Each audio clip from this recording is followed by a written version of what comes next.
رانا صاحب آج پھر اپنی بیوی سے خوب لڑائی کر کے برا بھلا کہہ کر گئے تھے اور جاتے جاتے یہ بھی کہہ گئے تھے کہ اگر اس دفعہ لڑکی ہوئی تو تمہیں نہ صرف طلاق دوں گا بلکہ ساتھ ہی گھر سے نکال دوں گا۔ بچیاں بھی سہمی ہوئی اپنے باپ کو دیکھ کر پہلے سے ہی کونوں میں گھس جاتی تھی۔ رانا صاحب نے منع کیا ہوا تھا کہ اپنی منحوس صورتیں میرے سامنے مت لانا ورنہ خیر نہیں۔ شگفتہ رانا صاحب کی بیوی تھی، 4 بچیاں ہوئی تھی، سب سے بڑی بچی 10 سال کی تھی۔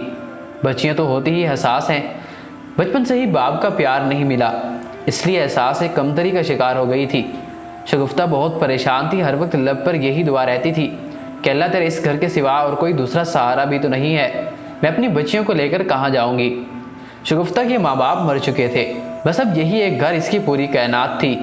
رانا صاحب کی بڑی بیٹی 10 سالہ گھر کے ماحول کو سمجھ گئی تھی، اسے بھی احساس تھا۔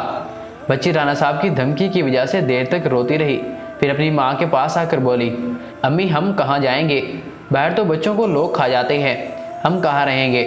شگفتہ بچی کو تسلی دیتے ہوئے بولی، نہیں بیٹا ہم ادھر ہی رہیں گے، اور بیٹی کو گلے لگا کر روتی رہی اور سمجھاتی رہی کہ دیکھو اللہ ہمارا نگہبان ہے، اللہ ضرور ہماری مدد کرے گا، تم ایسا کرنا آج اللہ سے مدد مانگنا۔ پھر شگفتہ نے اپنی بیٹی کو وضو، نماز اور دعا کا طریقہ سمجھایا۔ ننھی بچی کو کچھ باتیں سمجھ آئی، کچھ نہیں بس وضو کیا، نماز تو یاد رہی نہیں، مسئلہ اٹھایا اور ننھے سے ہاتھ اس رب کے حضور پھیلا لیے جہاں سب کچھ ملتا ہے۔ ننھی عائشہ اپنی ماں کی سب باتیں بھول گئی، بس یہی دعا مانگتی رہی، اللہ ہمیں باہر لوگ کھا جائیں گے، ہماری مدد فرما۔ پھر چہرہ آنسو سے بھر گیا، فرشتے بھی دعا میں شامل ہو گئے ہوں گے۔ اللہ ایسی معصوم فریاد کیسے رد کرتا جس نے عرش تک ہلا دیا ہوگا۔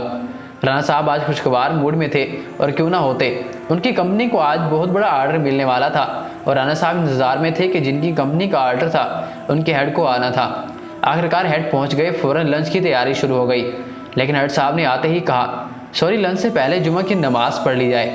رانا صاحب جس نے شاید کبھی عید کی نماز بھی نہیں پڑھی تھی، وہ بھی ہیڈ کی خوشنودی کی خاطر ان کے ساتھ چل پڑا۔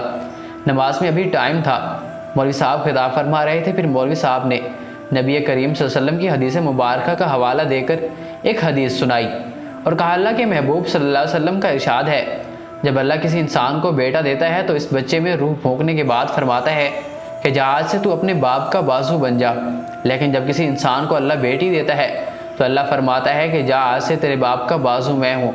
یہ سن کر رانا صاحب کو جیسے کسی نے جھنجھوڑ کر رکھ دیا اور آنسو تھے کہ مسلسل بہہ رہے تھے، اسے اپنی آپ سے گھن آ رہی تھی۔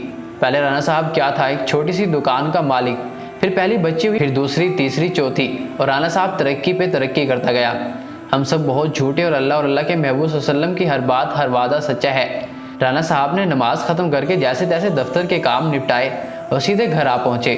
بچیاں رانا صاحب کو اپنے کمرے میں دیکھ کر گھبرا گئی اور سوچنے لگی آج خیر رہی، لیکن رانا صاحب کی آنکھوں میں آنسو تھے۔ سیدھے جھپٹ کر اپنی بچیوں کو آغوش میں لے لیا اور سسک سسک کر رونے لگے۔ پھر بچیوں کو ساتھ لے کر شگفتہ کے روم میں آیا۔ شگفتہ بچیوں کو رانا صاحب کے ساتھ دیکھ کر ڈر گئی، سمجھی کہ آج کسی کی خیر نہیں، اور واقعی آج خیر نہیں تھی۔ رانا صاحب شگفتہ کے پاس آ کر خوب روئے، پھر شگفتہ سے دیر تک معافیاں مانگتے رہے۔ صبح کا آغاز بڑا حیران کن تھا۔ رانا صاحب نے آج دفتر سے چھٹی کی تھی اور سب بچیوں کو ساتھ لے کر سیر کرنے جا رہے تھے۔ سب حیران تھے لیکن اندر سے بہت خوش تھے۔ رانا صاحب شام کو جب بچیوں کے ساتھ واپس آئے تو خوب سامان سے لدے ہوئے تھے۔ سب بچیوں کو دل کھول کر لاکھوں کی شاپنگ کروائی اور شگفتہ کے لیے بھی خوب سامان لائے۔ رانا صاحب کی سب سے چھوٹی بیٹی بولی، امی ہمارے کون ہیں؟ یہ سن کر رانا صاحب کا دل بھر آیا اور بولے کہ اللہ مجھے معاف فرما دے۔ بیٹی وہ نعمت ہے کہ جب حضرت فاطمہ رضی اللہ تعالیٰ عنہ تشریف لاتی تھی تو اللہ کے محبوب صلی اللہ علیہ وسلم بھی استقبال کو اٹھ کھڑے ہوتے تھے کہ میری بیٹی آئی ہے۔ ایک باپ کا بازو بیٹی کا سب سے بڑا سہارا ہوتا ہے۔ بیٹیاں تو رحمت ہوتی ہے، باپ کا درد سمیٹتی ہے، ماں کے آنسو پوچھتی ہے، اور ہر بیٹی اپنے باپ کی ایک شہزادی ہوتی ہے۔ کوئی بھی ماں باپ بیٹی کی پیدائش سے نہیں ڈرتا، اگر وہ ڈرتے ہیں تو اس کے نصیب سے۔ اپنی بیٹیوں سے پیار کریں، ان کو اتنا ہی وقت دیں جتنا آپ باقی کاموں کو دیتے ہیں۔ یہ بیٹیاں جب پرائی ہو جاتی ہیں تو بعد میں ان کی قدر معلوم ہوتی ہے۔